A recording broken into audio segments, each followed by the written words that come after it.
Hello friends नमस्ते सुस्वागतम तपाईँलाई यस नलेज एकाडेमी नेपाल च्यानलमा स्वागत छ। मैले आजको यस भिडियो मेरो अर्को च्यानल जिलिङ्गो नेपाल च्यानलबाट लिएको छु। मैले विगत केही समयदेखि यस्तै नलेजेबल भिडियोहरू त्यस च्यानलमा अपलोड गर्दै आइरहेको छु। कृपया त्यस च्यानललाई सब्सक्राइब गरी साथ दिनुहोला र मैले च्यानलको लिङ्क डिस्क्रिप्सनमा दिएको छु, गएर सब्सक्राइब गरी साथ र सपोर्ट गरिदिनुहोला अनुरोध गर्दछु। धन्यवाद।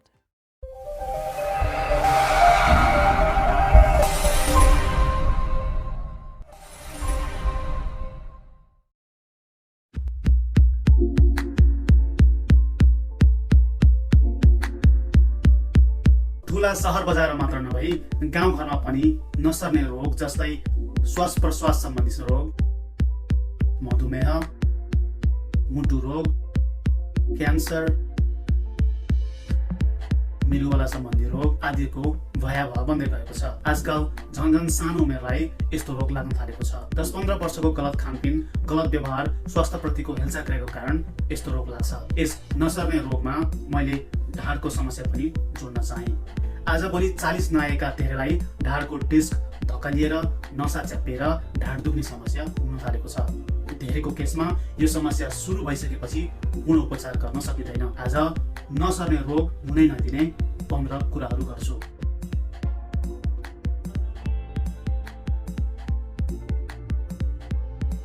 सकेसम्म घर बाहिर खाना नखानुहोस्। फलेको फुलेको हरियो परियोमा जोड दिनुहोस्। मासु सकेसम्म कम खानुहोस्। मिल्छ भने हप्ताको 2 दिन माछा खानुहोस्। डाल्डा घिउ खाँदै नखानुहोस्। बटर र गाई भैँसीको घिउ सकेसम्म कम खानुहोस्। घिउको सट्टामा तेल प्रयोग गर्नुहोस्। तेल पनि सकेसम्म कम प्रयोग गर्नुहोस्। चुर्लुममा तेलमा डुबाएको खानेकुरा धेरै नखानुहोस्। नुन सकेसम्म कम खानुहोस्। प्रोसेस्ड फुड सकेसम्म कम खानुहोस्। सिङको दाना नै खान मिल्ने अनाज, गाईगुडीहरू धेरै खानुहोस्। प्रोबायोटिक जस्तै दही नियमित खानुहोस्। बेलुकी ढिलो खाना नखानुहोस्। सुत्नभन्दा 3 घण्टा अघि केही नखानुहोस्। खानै परे फलफुल खानुहोस्। भोक नलागिकन केही नखानुहोस्। दिनमा 1800 देखि 2000 क्यालोरिज भन्दा धेरै नखानुहोस्। खानामा भात, तरकारी र गाईगुडी वा दालको भाग बराबरी बनाउनुहोस्। फलफुलको गुलियो बाहेक चिनी वा अन्य गुलियो कुरा नखानुहोस्। खानेकुरा जति नै धेरै प्रोसेस्ड भयो उति नै खाद्य तत्त्व हराएर जान्छ अनि पेट भर्ने तर रोग बल्झिने प्रक्रिया सुरु हुन्छ। त्यसैले बच्चा बच्चीलाई बिस्किट, चिप्स आदिहरू दिने बानी रोक्नुहोस्। हप्तामा एक पटक भन्दा धेरै नदिनुहोस्।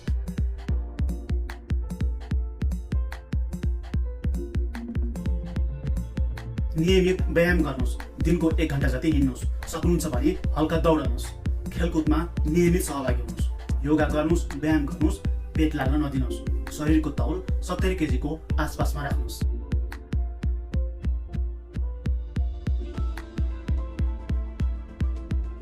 पानी प्रशस्त पिउनुहोस्। पानी पिउन मन लाग्दैन वा पानी पिउन बिर्सिन्छ भने आफू नजिक पानी राख्नुहोस्। जति धेरै घर बाहिर काम गर्नुहुन्छ वा घर बाहिर बस्नुहुन्छ, जति धेरै व्यायाम गर्नुहुन्छ उति नै धेरै पानी पिउनुहोस्। दिनको करिब 2 लिटर पानी पिउने बानी बसाउनुहोस्।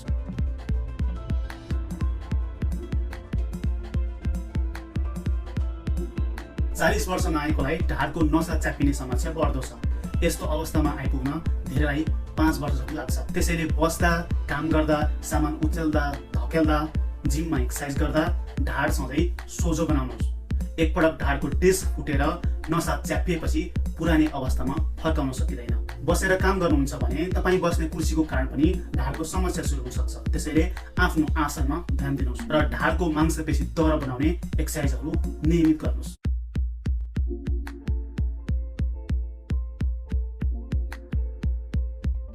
चुरोट, सुर्ती, खैनीको सेवनले फोक्सो, मुख, घाँटी आदिको क्यान्सर दिन्छ भन्ने सुन्नुभएको छ होला। त्यस्तो हुन 10-20 वर्ष लाग्ला। तर त्योभन्दा पहिले नै धुम्रपानको कारण, रक्तनली खुम्चिने समस्याको कारण शरीरभर उच्च रक्तचाप, मुटुको समस्या लगायत धेरै किसिमका समस्याहरू सुरु गरिसकेको हुन्छ। तपाईले चुरोट खाएको कारण सेकेन्ड ह्यान्ड स्मोकिङले गर्दा तपाईको सन्तानलाई आजमा र अन्य फोक्सो सम्बन्धी समस्या सानैदेखि देखिन सक्छ।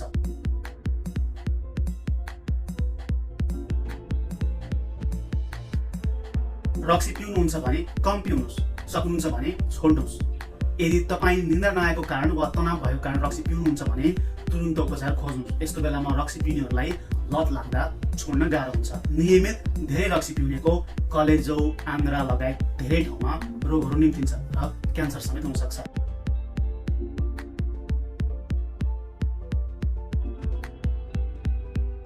घर वरपर प्लास्टिक, टायर र अन्य फोहोरहरू जलाउन नदिनुहोस्। त्यसबाट निस्कने धुवाले 1-2 किलोमिटर परसम्मका व्यक्तिको स्वास्थ्यमा प्रत्यक्ष असर गर्छ। त्यस्ता धुवा धुलोबाट बच्चा-बच्ची र वृद्ध-वृद्धाको फोक्सोमा असर गर्नुको साथै क्यान्सर समेत दिन सक्छ। बस्ती नजिक फोहोर जम्मा भयो भने त्यसबाट निस्केका केमिकलहरू जमिन र पानीमा पुगेर हामीमै आइपुग्छ र ब्लड क्यान्सर, छालाको क्यान्सर लगायत अन्य धेरै समस्या देखिन्छ।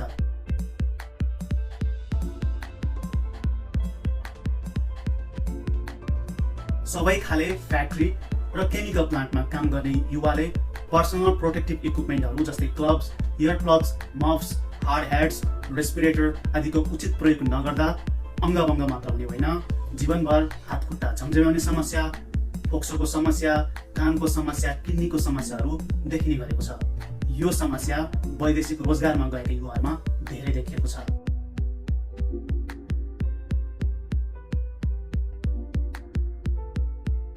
घरको वा होटलको किचनमा हुने धुवा व्यवस्थापन गर्ने राम्रो भेन्टिलेसन नहुँदा महिला र कामदारलाई फोक्सोमा समस्या सुरु हुन सक्छ। घरमा पुराना सामानहरू थुपारेर राख्दा किराहरू, मुसाहरू र आँखाले देख्न नसकिने मसिना जीव फैलने र जसको कारण छालाको एलर्जी, फोक्सोमा समस्या लगायत धेरै किसिमका समस्याहरू दिन सक्छ। त्यसैले अनाज र पुराना सामानहरू घर बाहिर छुट्टै ठाउँ बनाएर राख्नुपर्छ।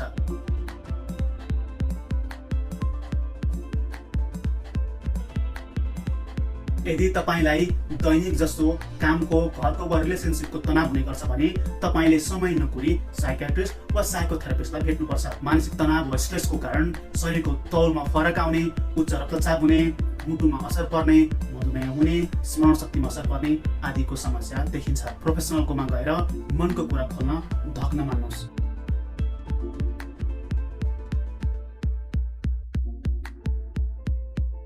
यदि तपाईँ घुर्नुहुन्छ भने त्यसलाई सामान्य रूपमा नलिनुहोस्। अधिकांश घुर्नेहरूलाई स्लिप एप्निया भएको हुन सक्छ, जसको उपचार समयमा नगर्दा ब्लड प्रेसर र मुटुमा समस्या सुरु हुन सक्छ। त्यसैगरी निन्द्रा नलाग्ने समस्या वा निन्द्रा धेरै लाग्ने समस्या, छालामा देखिएको दाग, अरूलाई भन्दा आफूलाई बढी चिसो वा बढी तातो महसुस भएको, ढाड दुख्ने समस्या आदि लक्षणहरू देखिने बित्तिकै तपाईँले तुरुन्त परामर्श लिनुपर्छ।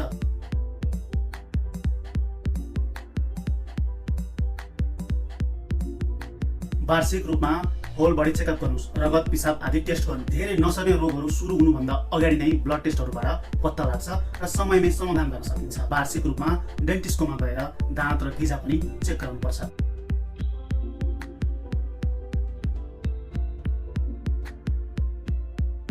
पचास वर्ष पुगेपछि एकपटक र त्यसपछि प्रत्येक 10-10 वर्षमा महिला र पुरुष दुवैले कोलोनोस्कोपी गर्नुपर्छ। यसो गर्दा आन्द्रामा हुन लागेको क्यान्सर पहिले नै पत्ता लाग्छ र समयमै रोकथाम गर्न सकिन्छ। महिलाहरूले 21 नागेपछि प्रत्येक 3-3 सालमा प्याप टेस्ट गर्नुपर्छ र 40 नागेपछि प्रत्येक 1 सालमा नियमित मेमोग्राम गर्नुपर्छ।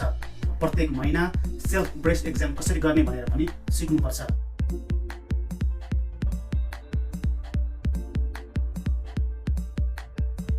पैँसठी नागेका सबैले वा 60 वर्ष नागेका दीर्घरोगीले 5-5 वर्षमा निमोनिया विरुद्धको भ्याक्सिन लगाउनुपर्छ। 50 नागेकाले जनेखटिरा विरुद्धको भ्याक्सिन लगाउनुपर्छ, तर जनेखटिरा पनि सर्वरोग हो। 10 वर्षभन्दा माथिकालाई एचपीभी विरुद्धको भ्याक्सिन लगाइनुपर्छ। विदेशमा काम गर्न जाने युवा, स्वास्थ्य सेवामा काम गर्ने र आपतकालीन अवस्थाको व्यवस्थापन गर्ने प्रहरी वा जो कोहीले पनि हेपाटाइटिस बी विरुद्धको भ्याक्सिन लगाउनुपर्छ। मिल्छ भने हेपाटाइटिस ए र बी को कम्बो भ्याक्सिन लगाउनुहोस्।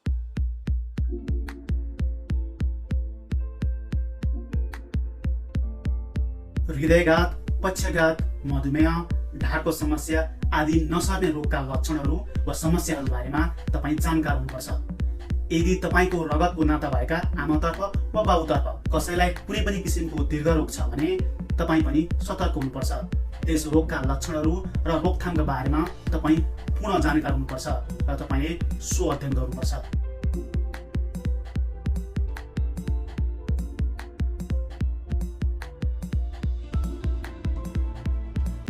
अन्त्यमा हजुरलाई यो भिडियो कस्तो लाग्यो कृपया कमेन्ट गरी साथ दिनुहोला र सब्स्क्राइब गर्न नभुल्नुहोला। यस्तै नलेजेबल भिडियोहरू हेर्नको लागि नोटिफिकेसन बेल आइकनमा पनि क्लिक गरिदिनुहोला। अर्को भिडियोमा फेरि भेटौँला भन्दै stay blessed, stay inspired and love you all. जय नेपाल।